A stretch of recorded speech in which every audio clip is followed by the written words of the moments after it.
ಈ ಕಾರ್ಯಕ್ರಮದ ಪ್ರಾಯೋಜಕರು ಇಫ್ಕೋ. ಆತ್ಮನಿರ್ಭರ ಕೃಷಿಗೆ ಇಫ್ಕೋ ನ್ಯಾನೋ ಯೂರಿಯಾ. ವೀಕ್ಷಕರೇ ನಮಸ್ಕಾರ. ಇವತ್ತಿನ ಜ್ಞಾನಿ ವಿಜ್ಞಾನಿ ಕಾರ್ಯಕ್ರಮಕ್ಕೆ ತಮಗೆ ಸ್ವಾಗತ. ಇವತ್ತಿನ ಕಾರ್ಯಕ್ರಮ ಸ್ವಲ್ಪ ವಿಭಿನ್ನ. ಸಾಮಾನ್ಯವಾಗಿ ನಾವು ಬೆಳೆ ಬೇಸಾಯ ಇದಕ್ಕೆ ಸಂಬಂಧಪಟ್ಟಂಥ ಕಾರ್ಯಕ್ರಮಗಳನ್ನು ಹೆಚ್ಚಾಗಿ ಮಾಡ್ತೀವಿ, ನಿಮಗೆ ಗೊತ್ತು. ಆದರೆ ಇವತ್ತು ಒಬ್ಬರು ರಾಸಾಯನಿಕ ಗೊಬ್ಬರಗಳ ತಜ್ಞರು ಅಂತ ಹೇಳ್ಬೋದು. ನೀವೆಲ್ಲ ಕೇಳಿರ್ತೀರಿ, ಇಫ್ಕೋ ಭಾಳ ಯಶಸ್ವಿ ಮತ್ತು ಭಾಳ ಜನಪ್ರಿಯ ರಾಸಾಯನಿಕ ರಸಗೊಬ್ಬರಗಳ ಬ್ರ್ಯಾಂಡು. ಇದರದ್ದು ಭಾರತ ದೇಶದ ಮಟ್ಟದಲ್ಲಿ Indian farmers fertilisers cooperative limited, ಅದರದ್ದು ಏನು ವಿವರಗಳನ್ನು ನಾವು ಅವರಿಂದ ತಗೊಳ್ಳೋಣ. ಇದರ ಕರ್ನಾಟಕದ ಸ್ಟೇಟ್ ಮಾರ್ಕೆಟಿಂಗ್ ಮ್ಯಾನೇಜರ್ ಅಂದರೆ ರಾಜ್ಯ ಮಾರುಕಟ್ಟೆ ಪ್ರಬಂಧಕರು ಡಾಕ್ಟರ್ ಸಿ ನಾರಾಯಣ ಸ್ವಾಮಿ ಅವರು ನಮ್ಮ ಜೊತೆಗಿದ್ದಾರೆ. ಅವರು ಮೂಲತಃ ಮಣ್ಣು ವಿಜ್ಞಾನಿ, ಸಾಯಿಲ್ ಸೈಂಟಿಸ್ಟು. ಈಗ ಇಫ್ಕೋದ ರಾಜ್ಯ ಜವಾಬ್ದಾರಿನಲ್ಲಿದ್ದಾರೆ. ಅವ್ರ ಜೊತೆಗೆ ಇವತ್ತಿನ ನಮ್ಮ ಚರ್ಚೆಯನ್ನು ಮಾಡ್ತೀವಿ. ಇವತ್ತಿನ ಈ ಕಂತಿನಲ್ಲಿ ಇಫ್ಕೋದ ಬಗ್ಗೆ ತಿಳ್ಕೊಳ್ಳೋಣ. ಇಫ್ಕೋ ಅಂದರೆ ಏನು, ಹೇಗೆ ಶುರುವಾಯಿತು, ಅದರ ಮಹತ್ವ ಏನಿದೆ, ಅವರು ಹೇಗೆ ಬೇರೆಯವ್ರಿಗಿಂತ ಹೇಗೆ ಬೇರೆ ಇದ್ದಾರೆ, ಅವ್ರದ್ದು ನ್ಯಾನೋ ಟೆಕ್ನಾಲಜಿ ಬಂದಿದೆ, ಇದೆಲ್ಲ ವಿಷಯವನ್ನು ಇವತ್ತಿನ ಜ್ಞಾನಿ ವಿಜ್ಞಾನಿ ಕಂತಲ್ಲಿ ಚರ್ಚೆ ಮಾಡೋಣ. ಬನ್ನಿ, ಡಾಕ್ಟರ್ ನಾರಾಯಣ ಸ್ವಾಮಿ ಅವ್ರನ್ನ ಭೇಟಿಯಾಗಿ ಬರೋಣ. ಸರ್ ನಮಸ್ಕಾರ. ನಮ್ಮ ಫಾರ್ಮ್ ಟಿವಿಗೆ ಸ್ವಾಗತ, ಮತ್ತು ಇವತ್ತಿನ ಜ್ಞಾನಿ ವಿಜ್ಞಾನಿ ಕಾರ್ಯಕ್ರಮಕ್ಕೆ ತಮಗೆ ಸ್ವಾಗತ. ಸಾಮಾನ್ಯವಾಗಿ ನಾವು ಈ ಜ್ಞಾನಿ ವಿಜ್ಞಾನಿ ಕಾರ್ಯಕ್ರಮದಲ್ಲಿ ವಿಜ್ಞಾನಿಗಳು ಮತ್ತು ಎಕ್ಸ್ಪರ್ಟ್ಸು, ವಿಜ್ಞಾನಿಗಳು ಮತ್ತು ವಿಶೇಷ ತಜ್ಞರನ್ನು ಕರೆದು ಮಾತಾಡ್ತಾ ಇರ್ತೀವಿ. ಇದರಲ್ಲಿ ವಿಶೇಷ ನಮ್ಮ ಇವತ್ತಿನ ಕಂತಿನಲ್ಲಿ ನಾವು ಇಫ್ಕೋದ ಬಗ್ಗೆ ಮಾತಾಡೋಣ. ಇಫ್ಕೋ ಎಲ್ಲರಿಗೂ ಗೊತ್ತು, ಅದರಲ್ಲೇನು ವಿಶೇಷ ಇಲ್ಲ. ಅದರದ್ದು ಹಿನ್ನೆಲೆ ಏನು, ಈ ಥರದಲ್ಲಿ ತಿಳ್ಕೊಳ್ಳೋ ಕ್ಯೂರಿಯಾಸಿಟಿ ನಮ್ಮ ಸ್ವಾಭಾವಿಕವಾಗಿ ನಮ್ಮ ವೀಕ್ಷಕರಾದಂಥ ರೈತ ಬಾಂಧವರಿಗೆ ಇದ್ದೇ ಇದೆ. ಸರ್, ಅದಕ್ಕೆ ಮೂಲ ವಿಷಯಕ್ಕೆ ಹೋಗೋದಕ್ಕಿಂತ ಮೊದಲೇ ತಮ್ಮ ಹಿನ್ನೆಲೆ, ತಮ್ಮ ಎಜುಕೇಷನ್, ನೀವು ಸಾಯಿಲ್ ಸೈಂಟಿಸ್ಟು ಅಂದರೆ ಮಣ್ಣು ಮತ್ತು ಕೃಷಿ ರಸಾಯನಶಾಸ್ತ್ರದ ವಿಜ್ಞಾನಿ ಅಂತ ನಾವು ಅಂದ್ಕೊಂಡಿದ್ದೀವಿ. ಸೊ ತಮ್ಮ ಹಿನ್ನೆಲೆ, ನೀವು ಕೃಷಿ ಬ್ಯಾಕ್ಗ್ರೌಂಡ್ ಅವರ, ನೀವು ಎಲ್ಲಿ ಓದಿದ್ರಿ ಅಂತ ಕೇಳ್ಬೋದಾ? ಎಲ್ಲ ಕರ್ನಾಟಕ ರಾಜ್ಯದ ರೈತ ಬಾಂಧವರಿಗೂ ಮತ್ತು ಸಹಕಾರಿಗಳಿಗೂ ನನ್ನ ಹೃದಯಪೂರ್ವಕ ನಮಸ್ಕಾರಗಳು. ನಾನು ಇಫ್ಕೋ ಸಂಸ್ಥೆಯಲ್ಲಿ ಕರ್ನಾಟಕ ರಾಜ್ಯ ಮುಖ್ಯಸ್ಥನಾಗಿ ಕೆಲಸ ನಿರ್ವಹಣೆ ಮಾಡ್ತಾಯಿದ್ದೀನಿ. ಇಫ್ಕೋ ಜಾಯಿನ್ ಆಗೋಕ್ಕಿಂತ ಮುಂಚೆ ನಾನು ಕೃಷಿ ವಿಶ್ವವಿದ್ಯಾಲಯ ಬೆಂಗಳೂರಿನಲ್ಲಿ ಕೃಷಿ ಪದವಿ ಮುಗಿಸಿ, ಸ್ನಾತಕೋತ್ತರ ಪದವಿ ಮುಗಿಸಿ ಮತ್ತು PhD ಪದವಿಯನ್ನು ಮುಗಿಸಿ, ತದನಂತರ ಇಫ್ಕೋ ಸಂಸ್ಥೆಗೆ ಅಗ್ರಿಕಲ್ಚರ್ ಮ್ಯಾನೇಜ್ಮೆಂಟ್ ಟ್ರೈನಾಗಿ ಜಾಯ್ನ್ ಆಗಿ ಹಲವಾರು ಪದವಿಗಳಲ್ಲಿ ಕೆಲಸ ಮಾಡಿ, ಹಲವಾರು ಕ್ಷೇತ್ರಗಳಲ್ಲಿ ಕೆಲಸ ಮಾಡಿ, ಇದೀಗ ಕರ್ನಾಟಕ ರಾಜ್ಯದ ಮುಖ್ಯಸ್ಥನಾಗಿ ಕೆಲಸ ಮಾಡ್ತಾಯಿದ್ದೀನಿ. ನಿಮ್ಮದು MSc PhD ಎಲ್ಲದೂ ಸಾಯಿಲ್ ಸೈನ್ಸ್ ಅಲ್ಲ? MSc soil science, PhD soil science, ಅದರಲ್ಲಿ ಸಿಲಿಕಾನ್ ನ್ಯೂಟ್ರಿಷನ್ ಮೇಲೆ ಕೆಲಸ ಮಾಡಿದ್ದೆ. ಹೌದು, ಓಕೆ. ಅದಕ್ಕೆ ಆಮೇಲೆ ಬರೋಣ. ಸಿಲಿಕಾನ್ ಬಹುಶಃ ನಾಟ್ ಎಸೆನ್ಷಿಯಲ್ ಎಲಿಮೆಂಟ್ ಕಾಣುತ್ತಲ್ಲ? It is a beneficial element. ಅದಕ್ಕೆ ಒಂದು ಸೆಪರೇಟ್ ಟಾಪಿಕ್ಗೆ ಕೊಡ್ಬೋದು, ನಾವು ಮಾಡ್ಬೋದು. ಸರಿ, ಈಗ ನೀವು ಇಫ್ಕೋದ ಬಗ್ಗೆ ವಿಷಯಕ್ಕೆ ನಾವು ಚರ್ಚೆಗೆ ಬರೋಣ. ಇಫ್ಕೋ IFFCO ನಾವು ಕಾಮನ್ ಆಗಿ ಎಲ್ಲ ಕಡೆ ಅದು ನಿಮ್ಮ ಬ್ರ್ಯಾಂಡಿಂಗು ನೋಡ್ತೀವಿ. ಇಫ್ಕೋ ಏನು, ಅದರದ್ದು ಸ್ಟ್ರಕ್ಚರ್ ಏನಿದೆ? ಇಫ್ಕೋ ಇದು ಒಂದು ಭಾರತ ದೇಶದ ಸಹಕಾರಿ ಸಂಸ್ಥೆ. ಅಂದರೆ ಇದು ದೇಶ ಮಟ್ಟದ್ದು. ಹೌದು, ಭಾರತ ದೇಶದ ಮಲ್ಟಿ ಸ್ಟೇಟ್ ಕೋಆಪರೇಟಿವ್ ಸೊಸೈಟಿ ಆಕ್ಟಲ್ಲಿ ತಯಾರಾದ ಸಂಸ್ಥೆ ಇದು. 1967 3ನೇ ನವೆಂಬರ್ರಂದು ಭಾರತ ದೇಶದ 57 ಸಹಕಾರ ಸಂಘಗಳ ಸದಸ್ಯದಿಂದ 6 ಲಕ್ಷ ಷೇರು ಬಂಡವಾಳದೊಂದಿಗೆ ಸ್ಟಾರ್ಟ್ ಆಗಿದ್ದ ಸಂಸ್ಥೆ ಇದು. ಓಕೆ, ಅಂದರೆ ಇದು ನೀವು ಸಾಮಾನ್ಯವಾಗಿ ನಾವು ಸಹಕಾರಿ ಸಂಸ್ಥೆ ಅಂದ ತಕ್ಷಣ ಹಣಕಾಸು ವ್ಯವಹಾರಕ್ಕೆ ಸಂಬಂಧಪಟ್ಟಂತೆ ಅಥವಾ ಮಾರಾಟಕ್ಕೆ ಸಂಬಂಧಪಟ್ಟಂತೆ ಇದು ನೀವು ಶುರುವಾಗಿರೋದು ರಾಸಾಯನಿಕ ಗೊಬ್ಬರಗಳ ಉತ್ಪಾದನೆ ಮತ್ತು ಮಾರಾಟಕ್ಕೆ. ಹೌದು, ಇದು ಇಫ್ಕೋ ಸಂಸ್ಥೆ ಸ್ಥಾಪನೆಯಾದ ಉದ್ದೇಶನೇ ರಸಪೂರಿತ ರಾಸಾಯನಿಕ ಗೊಬ್ಬರಗಳನ್ನು ರೈತ ಬಾಂಧವರಿಗೆ ಸರಿಯಾದ ಸಮಯದಲ್ಲಿ ಸಹಕಾರಿ ಸಂಘಗಳ ಮುಖಾಂತರ ತಲುಪಿಸ್ಕೊಡೋ ವ್ಯವಸ್ಥೆ ಮಾಡಬೇಕು ಅನ್ನೋ ಉದ್ದೇಶ. ಎರಡನೇದು, ಸಹಕಾರಿ ರಂಗದಲ್ಲಿ ಯಶಸ್ವಿಯಾಗಿ ಬೆಳಿಲಿಕ್ಕೆ ಇಫ್ಕೋನು ಮುಂದಾಳತ್ವ ತಗೊಬೇಕನ್ನೋದು ಎರಡನೇದು ಆಬ್ಜೆಕ್ಟಿವ್ ಆಗಿರುತ್ತೆ. ಮೂರನೇದು ಬಂದು ಇದರ ಜೊತೆಗೆ ರೈತ ಬಾಂಧವರಿಗೆ ಹಲವಾರು ಕಾರ್ಯಕ್ರಮಗಳನ್ನು ಕೊಟ್ಟು ಅವರ ಅಧಿಕ ಇಳುವರಿ ಪಡೆಯಲು ಆಗಿರ್ಬೋದು, ಮಣ್ಣಿನ ಫಲವತ್ತತೆ ಕಾಪಾಡೋದಾಗಿರ್ಬೋದು, ಹಲವಾರು ಕಾರ್ಯಕ್ರಮಗಳ ಮುಖಾಂತರ ರೈತರಿಗೆ ತಿಳಿಸ್ಕೊಡೋ ಉದ್ದೇಶನೂ ಸಹ ಮತ್ತು ಹೊಂದಿದೆ. ಒಟ್ಟಾರೆಯಾಗಿ ರೈತ ಬಾಂಧವರ ಸರ್ವಾಂಗೀಣ ಅಭಿವೃದ್ಧಿ, ಹೌದು. ಅಂದ್ರೆ ಅವರ ಬೇರೆ ಇದಕ್ಕೂ ಕಷ್ಟ ನಷ್ಟಗಳಿಗೂ ಕೂಡ ನೀವು ಸ್ಪಂದಿಸಿ, ಅಂದ್ರೆ ರೈತರ ಮತ್ತು ಸಹಕಾರಿಗಳ ಎರಡು ಸರ್ವಾಂಗೀಣ ಅಭಿವೃದ್ಧಿಗಾಗಿ ಇಫ್ಕೋ ಉದ್ದೇಶ ಆಗಿದೆ. ಆದರೆ ಸರ್, ಈಗ ಇಫ್ಕೋ ಶುರುವಾಗುವ ಹಂತದಲ್ಲಿ ಬಹುತೇಕ ಈ ರಾಸಾಯನಿಕ ಗೊಬ್ಬರಗಳು ಸಾಕಷ್ಟು ಆವಾಗ ಪ್ರಚಾರಕ್ಕೆ ಬಂದಿತ್ತು. ಈ ಥರದ್ದೊಂದು ಸಹಕಾರಿ ಸಂಘದ ಮುಖಾಂತರ ಮಾಡುವ ಅಗತ್ಯ ಏನು ಬಿತ್ತು? ಆ ಥರದ್ದು ಈಗ ಏಕೆ ನಿಮ್ಮ ಮೂಲ ಫೌಂಡರ್ಸ್ ಯಾರು ಸರ್ ಇದಕ್ಕೆ, ಮತ್ತು ಎಲ್ಲಿ ಇದು ಸ್ಥಾಪನೆ ಆಗಿದ್ದು, ಯಾವ ಊರಲ್ಲಿ ಸರ್? ಇದು ಫೌಂಡರ್ಸ್ ಬಂದು ರೈತ ಬಾಂಧವರೇ. ಓಕೆ ಓಕೆ, ಎಲ್ಲ ಭಾರತ ದೇಶದ ಎಲ್ಲ ರೈತ ಬಾಂಧವರಿಗೆ ಸಲ್ಲಬೇಕಾಗುತ್ತೆ. ಯಾಕಂದ್ರೆ ಎಲ್ಲಾ ಸಹಕಾರ ಸಂಘಗಳಲ್ಲೂ ರೈತ ಬಾಂಧವರು ಸದಸ್ಯತ್ವ ಹೊಂದಿರ್ತಾರೆ. ಆ ಸಹಕಾರ ಸಂಘಗಳು ಇಫ್ಕೋದಲ್ಲಿ ಮೆಂಬರ್ಸ್ ಆಗಿರ್ತಾರೆ. ಅಂದ್ರೆ 1960 ಮಿಡ್ಲ್ ಆಫ್ 60s ಅಲ್ಲಿ ಯಾವುದೇ ಸಹಕಾರ ಸಂಘಗಳಿಂದ, ಸಹಕಾರ ಸಂಸ್ಥೆಯಿಂದ ಗೊಬ್ಬರ ತಯಾರಿಕಾ ಕಾರ್ಖಾನೆಗಳು ಇರಲಿಲ್ಲ. ಆಗ 1967ರಲ್ಲಿ ಭಾರತ ದೇಶದಲ್ಲಿ ಸಹಕಾರ ರಂಗದಲ್ಲಿ ಒಂದು ಕಾರ್ಖಾನೆ ಮಾಡ್ಬೇಕನ್ನೋ ಉದ್ದೇಶದಿಂದ ಇಫ್ಕೋ ಸಂಸ್ಥೆ ಉದಯ ಆಗಿದ್ದಷ್ಟೇ. ಒಂಥರ ಸಹಕಾರ ಕ್ರಾಂತಿ ಕೂಡ ಶುರುವಾಗಿತ್ತು ಬೇರೆ ಬೇರೆ ಕ್ಷೇತ್ರದಲ್ಲಿ ಕೂಡ. ಸೊ ಹಾಗಾಗಿ ಇದರದ್ದು ಹೆಡ್ ಆಫೀಸ್ ಎಲ್ಲಿ, ಅದು ಮೂಲ ಶುರುವಾಗಿದ್ದು? ಇದು IFFCO multi state cooperative society act ಬಾಂಬೆಯಲ್ಲಿ ಸ್ಟಾರ್ಟ್ ಆಗಿದ್ದು, ಬಾಂಬೆ ಆಕ್ಟ್ ಅಲ್ಲಿ. ಬಟ್ ತದನಂತರ ಅದು ಹೆಡ್ ಆಫೀಸ್ ಆಗಿ ನವದೆಹಲಿ, ಸಾಕೆಟ್ ಪ್ಲೇಸ್ ನವದೆಹಲಿಯಲ್ಲಿ ಸ್ಟಾರ್ಟ್ ಮಾಡಿದ್ವಿ. ಅದು ತದನಂತರ ಸುಮಾರು 53 ವರ್ಷ ಪೂರೈಸಿದೆ. ಅಲ್ಲಿಂದ ಹಿಡಿದು ಇಲ್ಲಿವರೆಗೂ ಸಹ ಇಫ್ಕೋ ಸಂಸ್ಥೆ ಪ್ರಧಾನ ಕಚೇರಿಯಾಗಿ ನವದೆಹಲಿಯಲ್ಲಿದೆ ಮತ್ತು ಅದರ ಎಲ್ಲ ರಾಜ್ಯಗಳಲ್ಲೂ ಸಹ ಕಾರ್ಯನಿರ್ವಹಿಸ್ತಾ ಇದೆ. ಈಗ ಭಾರತದಲ್ಲಿ ಸಂಪೂರ್ಣ ವ್ಯಾಪ್ತಿ ಇದೆ. ಹೌದು, ಎಲ್ಲ ರಾಜ್ಯ 30 ರಾಜ್ಯಗಳಲ್ಲೂ ಮತ್ತು ಎಲ್ಲ ಜಿಲ್ಲೆಗಳಲ್ಲೂ ಸಹ ಇಫ್ಕೋ ಸಂಸ್ಥೆ ಕಾರ್ಯನಿರ್ವಹಿಸ್ತಾ ಇದೆ. ಈಗ ಸರ್, ಈಗ ಬೇರೆ ರಾಸಾಯನಿಕ ಕಂಪನಿಗಳು ಇವೆಲ್ಲ ಏನು ಕೇಳಿದರೆ ಅವ್ರದ್ದೇ ಆದಂಥ ಡೀಲರ್ ನೆಟ್ವರ್ಕು ಕಾಮನ್ ಆಗಿ ಎಲ್ಲ ಒಂದು ಮಾಡೆಲ್ ಇರುತ್ತೆ. ನೀವು ವಿಶೇಷವಾಗಿ ಎಲ್ಲ ಸಹಕಾರಿ ಸಂಘಗಳ ಮುಖಾಂತರ, ಏಕೆ ನಿಮ್ಮ ಮೆಂಬರ್ ಸಹಕಾರಿ ಸಂಘಗಳಿದೆ, ಎಲ್ಲ ರಾಜ್ಯದಲ್ಲಿದೆ.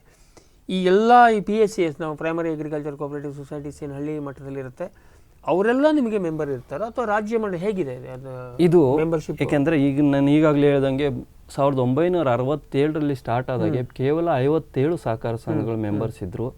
ಸುಮಾರು 53 ವರ್ಷಗಳಲ್ಲಿ ಇವತ್ತಿಗೆ ಇಫ್ಕೋ ಸಂಸ್ಥೆಯಿಂದ 6 ಲಕ್ಷ ಷೇರು ಬಂಡವಾಳದಿಂದ 627 ಕೋಟಿ ಷೇರು ಬಂಡವಾಳ ಹಾಕಿದೆ.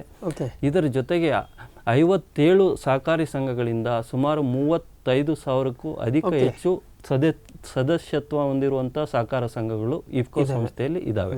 ಅಂದ್ರೆ ಈಗ ಸರ್ ನೀವು ಹೇಳೋದು ಎಲ್ಲ PSCS ಎಲ್ಲ ಮಟ್ಟದವರು ಮೆಂಬರ್ ಆಗಬಹುದು? ಹೌದು. ಇಲ್ಲಿ ಹೆಂಗಿದೆ ಅಂದ್ರೆ, ಒಂದು ವಿಲೇಜ್ ಲೆವೆಲ್ ಕೋಆಪರೇಟಿವ್ ಸೊಸೈಟಿ ಅಂತೀವಿ, ಅಂದ್ರೆ ಪ್ರೈಮರಿ ಅಗ್ರಿಕಲ್ಚರಲ್ ಕೋಆಪರೇಟಿವ್ ಸೊಸೈಟಿ. ಎರಡನೇದು ತಾಲೂಕು ಮಟ್ಟದ TAPCMS ಅಂತೀವಿ, ಅವು ಸಹ ಮೆಂಬರ್ ಸದಸ್ಯತ್ವ ಹೊಂದಿದ್ದಾರೆ. ಮತ್ತೆ ಸ್ಟೇಟ್ ಲೆವೆಲ್ ರಾಜ್ಯ ಅಂದ್ರೆ Karnataka state cooperative marketing federation ಅಂತಿದೆ. ಈ ತರ ರಾಜ್ಯ ಮಟ್ಟದ ಸಹಕಾರ ಸಂಘಗಳು ಸಹ ಇಫ್ಕೋ ಸಂಸ್ಥೆಯಲ್ಲಿ ಸದಸ್ಯತ್ವ ಹೊಂದಿದೆ. ಷೇರು ಬಂಡವಾಳ. ಹೌದು ಹೌದು. ಈಗ ನಿಮ್ಮ ಸೇಲ್ಸ್ ನೆಟ್ವರ್ಕ್ ಇದೆಲ್ಲದು ಎಲ್ಲ ಅವ್ರ ಥ್ರೂನೇ ಆಗತ್ತಾ ಅಥವಾ ನೀವು ಮತ್ತೆ ಖಾಸಗಿ? ಇಲ್ಲಿ ಏನಾಗುತ್ತೆ ಅಂದ್ರೆ, ನಮ್ಮ first and prime priority Karnataka ರಾಜ್ಯದ ಭಾರತ ದೇಶದ ಸದಸ್ಯತ್ವ ಯಾವ ಸೊಸೈಟಿ ಹೊಂದಿದೆ ಅವ್ರಿಗೆ ಫಸ್ಟ್ ಪ್ರಿಯಾರಿಟಿ ಕೊಡ್ತೀವಿ. ಎರಡನೇದಾಗಿ ಸುಮಾರು ಸಹಕಾರ ಸಂಘಗಳು ಸದಸ್ಯತ್ವ ಹೊಂದಿರಲ್ಲ ಅವ್ರಿಗೆ, ಬಟ್ ಈ ಇನ್ಪುಟ್ಸ್ ರೈತ ಬಾಂಧವರಿಗೆ ತಲುಪುವ ವ್ಯವಸ್ಥೆ ಸಹ ಆ ಸಂಘಗಳ ಮುಖಾಂತರ ಕೊಡ್ತಾ ಇದೀವಿ. ಇದರ ಜೊತೆಗೆ ನಾವು ಇಫ್ಕೋ ಇ ಬಜಾರ್ ಫ್ರಾಂಚೈಸಿ ಮತ್ತೆ IFFTC ಫ್ರಾಂಚೈಸಿ ಅಂದ್ರೆ ನಮ್ಮದೇ ಜಾಯಿಂಟ್ ವೆಂಚರ್ಸ್ ಆದಂಥ, ಅಂದರೆ ಸಿಸ್ಟರ್ ಕಂಪನಿಗಳಾದಂಥ ಇಫ್ಕೋ ಇ ಬಜಾರ್ ಮತ್ತು IFFTC ಮುಖಾಂತರನೂ ಫ್ರಾಂಚೈಸಿಗಳನ್ನು ಕೊಟ್ಟು ಎಲ್ಲಿ ಸಹಕಾರ ಸಂಘಗಳು ಆಕ್ಟಿವ್ ಆಗಿಲ್ವೋ ಅಂಥ ಪ್ರದೇಶದಲ್ಲಿ ಇವುಗಳ ಮುಖಾಂತರ ಫ್ರಾಂಚೈಸಿ ಮಾಡಿ ರೈತರಿಗೆ ತಲುಪ್ತೋ ವ್ಯವಸ್ಥೆ ಮಾಡ್ತಾ ಇದ್ದೀವಿ. ಪ್ರೈವೇಟ್ ಅಂಗಡಿಗಳಿಗೂ ಕೂಡ ಕೊಡ್ತೀವಿ. ಹೌದು, ಅದನ್ನು ಫ್ರಾಂಚೈಸಿ ಮಾಡ್ಕೊಂಡಿದ್ದೀವಿ. ಅವರು ಎಕ್ಸ್ಕ್ಲೂಸಿವ್ ಆಗಿ ಇಫ್ಕೋ ಗೊಬ್ಬರನ ರೈತ ಬಾಂಧವರಿಗೆ ತಲುಪಿಸ್ತಾರೆ. ಸೊ ಹಾಗಾಗಿ ಮುಖ್ಯ ನಿಮ್ಮ ಗುರಿ ಸಹಕಾರ ಸಂಘಗಳು.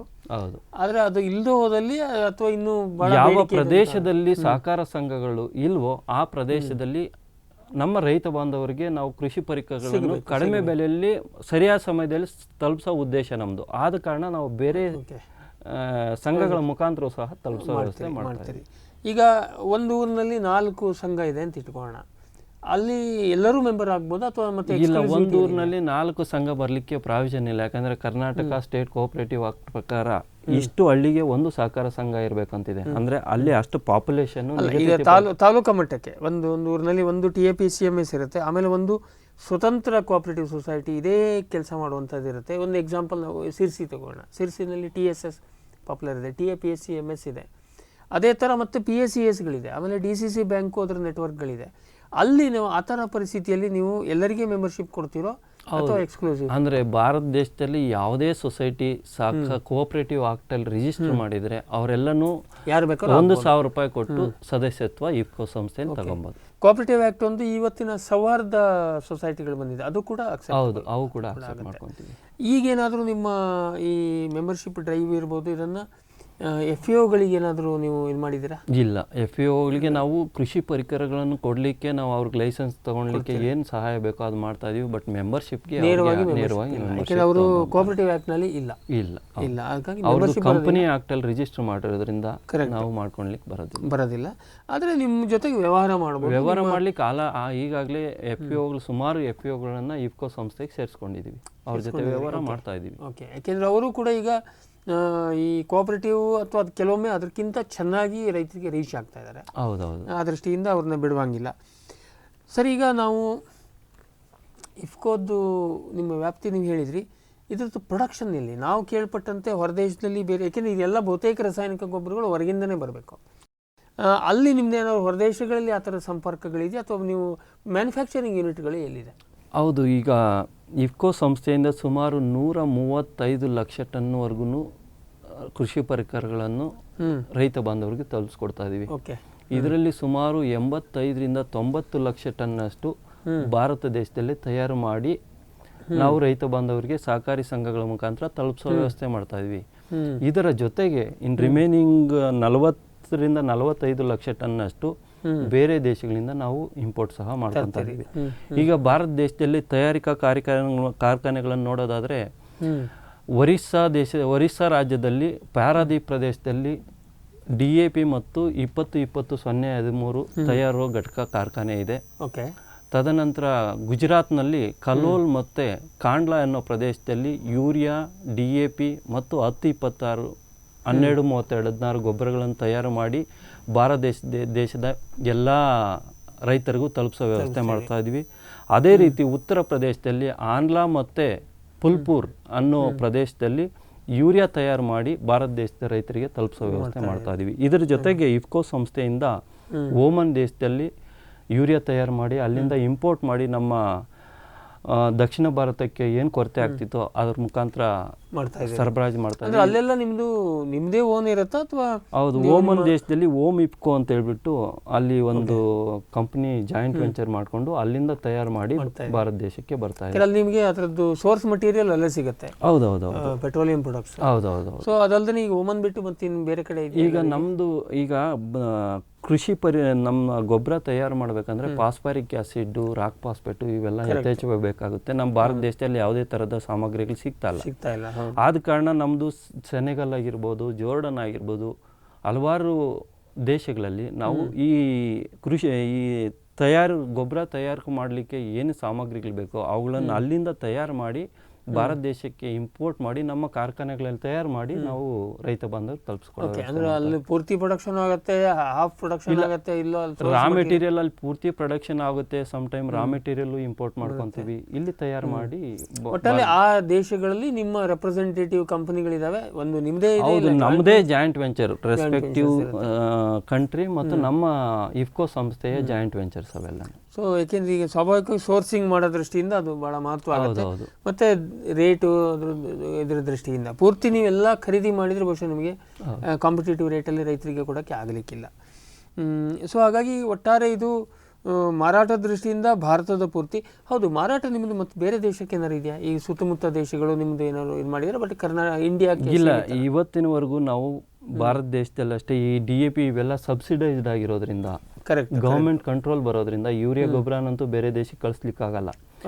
ಈ ಕೆಲವು ವರ್ಷಗಳ ಹಿಂದೆ ಅಷ್ಟೇ DAP ಕಾಂಪ್ಲೆಕ್ಸ್ ಗೊಬ್ಬರಗಳನ್ನು ಸಹ ಡಿಕಂಟ್ರೋಲ್ ಮಾಡಿದ್ದಾರೆ. ಬಟ್ ನಮ್ಮ ಭಾರತ ದೇಶದಲ್ಲಿ ತಯಾರಾಗ್ತಾ ಇರೋದು ಭಾರತ ದೇಶಕ್ಕೆ ಸಫಿಷಿಯೆಂಟ್ ಆಗ್ತಾ ಇಲ್ಲ. ಸೊ ಹಂಗಾಗಿ ನಾವು ಬೇರೆ ದೇಶಕ್ಕೆ ಕಳಿಸೋ ಪ್ರಮೇಯ ಬರೋದು. ರೇಟು ಬಹಳ ವ್ಯತ್ಯಾಸ ಇದೆ. ನೀವು ಮಾರ್ತಾ ಇರೋ ರೇಟಿಗೂ ಉತ್ಪಾದನೆ ರೇಟಿಗೂ ಅಜಗಜಾಂತರ ಇದೆ. ಅಲ್ಲಿ ಬೇರೆ ದೇಶಗಳು ಆ ಥರ ಸಬ್ಸಿಡಿ ಕೊಟ್ಟರೆ ಇಲ್ಲ ಆ ರೇಟನ್ನು ಒಪ್ಕೊಂಡ್ರೆ ಮಾತ್ರ ನೀವು ಇಲ್ಲ, ನಾವು ಕೊಡ್ಲಿಕ್ಕೆ ಆಗೋದೇ ಇಲ್ಲ. ಯಾಕಂದ್ರೆ ಭಾರತ ದೇಶದಲ್ಲಿ ಏನು ತಯಾರು ಮಾಡ್ತಾ ಇದೀವೋ ನಮ್ಮ ರಿಕ್ವೈರ್ಮೆಂಟ್ಗಿಂತ ಕಡಿಮೆ ತಯಾರಾಗ್ತಾ ಇದೆ. ಸೊ ಹಾಗಾಗಿ ನಾವೇ ಬೇರೆ ದೇಶದಿಂದ ಇಂಪೋರ್ಟ್ ಮಾಡ್ಕೊಬೇಕಾದ್ರೆ ನಾವು ಬೇರೆ ದೇಶಕ್ಕೆ ಇಂಪೋರ್ಟ್ ಮಾಡೋ ಬರೋದಿಲ್ಲ ಈ ಕರೆಂಟ್ ಪರಿಸ್ಥಿತಿಯಲ್ಲಿ ಸಾಧ್ಯ ಇಲ್ಲ ಅಂತ ಹೇಳಲಿಕ್ಕಾಗುತ್ತೆ. ಅಲ್ಲ, ನಾನು ಈ ಸಾರ್ಕು ಗೀರ್ಕು ಈ ಥರದ್ದು ಒಪ್ಪಂದಗಳು ಅನಿವಾರ್ಯತೆಗೆ ಇದ್ದು ಮತ್ತೆ ನಿಮ್ದು ಏನಾದರೂ ಅಲ್ಲ, ಮುಂದಿನ ದಿನಗಳಲ್ಲಿ ಅವೆಲ್ಲ ಡೆವಲಪ್ಮೆಂಟ್ ಆಗುತ್ತೆ. ಸರ್ಕಾರನೇ ಇದ್ದು ಅವರಿಗೆ ಈಗ ನೋಡಿ ಶ್ರೀಲಂಕಾದಲ್ಲಿ ಬಹಳ ದೊಡ್ಡ ಕ್ರೈಸಿಸ್ ಆಗಿದೆ. ಆ ಥರ ಸಂದರ್ಭದಲ್ಲಿ ಸರ್ಕಾರ ಹೇಳಿದ್ರೆ ನೀವು ಈಗ ಶ್ರೀಲಂಕಾ ವಿಷಯಕ್ಕೆ ಬರ್ತೀವಿ. ನಾವು ಇತ್ತೀಚಿನ ದಿನಗಳಲ್ಲಿ ನ್ಯಾನೋ ಯೂರಿಯಾ ತಯಾರು ಮಾಡಿದ್ವಿ. ಅದನ್ನು ಶ್ರೀಲಂಕಾಕ್ಕೆ ಸುಮಾರು ಒಂದು ಶಿಪ್ಮೆಂಟ್ ಮುಖಾಂತರ ಕಳಿಸಿ ಅಲ್ಲಿಯೂ ಸಹ ಪ್ರಮೋಟ್ ಮಾಡಿ ರೈತ ಬಾಂಧವರಿಗೆ ತಿಳಿಸ್ಕೊಡ್ತಾ ಇದ್ವಿ.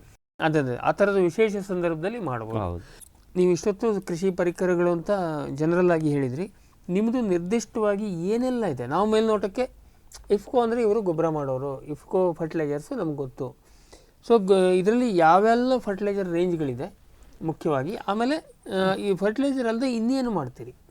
ಈಗ ಪ್ರಮುಖವಾಗಿ ಇಫ್ಕೋ ಸಂಸ್ಥೆಯಿಂದ ಪ್ರಪ್ರಥಮ ಬಾರಿಗೆ ಶುರು ಮಾಡಿದ್ದು DAP, NPK 20-20-0-13. ಯಾವ ನೀವು 67ನೇ ಇಸ್ವಿ ಆಗಿಂದ ಸ್ಟಾರ್ಟ್ ಮಾಡಿದ್ದು DAP ಗೊಬ್ಬರ ಆಗಿರ್ಬೋದು, 20-20-0-13 ಆಗಿರ್ಬೋದು, 12-32-16 NPK ಗೊಬ್ಬರ ಆಗಿರ್ಬೋದು, 10-26-26 NPK ಗೊಬ್ಬರ ಮತ್ತು ಯೂರಿಯಾ.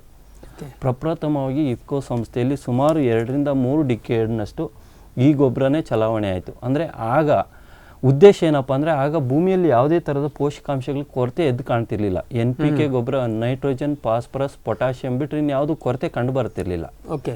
ಈಗ 1990s ಏನಾಯಿತು, ಆಗಿಂದ ನಮ್ಮ ಭೂಮಿಯಲ್ಲಿ ಫಲವತ್ತತೆ ಸ್ಲೋ ಆಗಿ ಕಳ್ಕೊಳ್ತಾ ಬಂತು. ಆಗ ಒಂದೊಂದೇ ಪೋಷಕಾಂಶದ ಕೊರತೆ ಎದ್ದು ಕಾಣ್ತಾ ಬಂತು. ಈ 3 NPK ಅಲ್ಲದೆ ಬೇರೆ ಪೋಷಕಾಂಶಗಳು. ಹೌದು. ಆಗ ಏನಾಯಿತು, ರೈತರ ಮತ್ತು ಸಹಕಾರಿಗಳ ಆದೇಶದ ಮೇರೆಗೆ ಇಫ್ಕೋ ಸಂಸ್ಥೆ ಒಂದು ಅಂದರೆ ಏನು ಭೂಮಿಯಲ್ಲಿ ಕೊರತೆ ಬರ್ತಾ ಇದೆ ಸಮತೋಲನತೆ ಕಾಪಾಡುವ ಸಲುವಾಗಿ ಮೊದಲಿಗೆ ಜಿಂಕ್ ಡಿಫಿಷಿಯನ್ಸಿ ಬಂತು. ಅದಕ್ಕೆ ಜಿಂಕ್ ಸಲ್ಫೇಟ್ ನಮ್ಮ ಕಾರ್ಖಾನೆಯಲ್ಲೇ ತಯಾರು ಮಾಡಿ ರೈತರಿಗೆ ಕೊಡೋ ಕೆಲಸ ಮಾಡ್ತಾ ಇದ್ವಿ.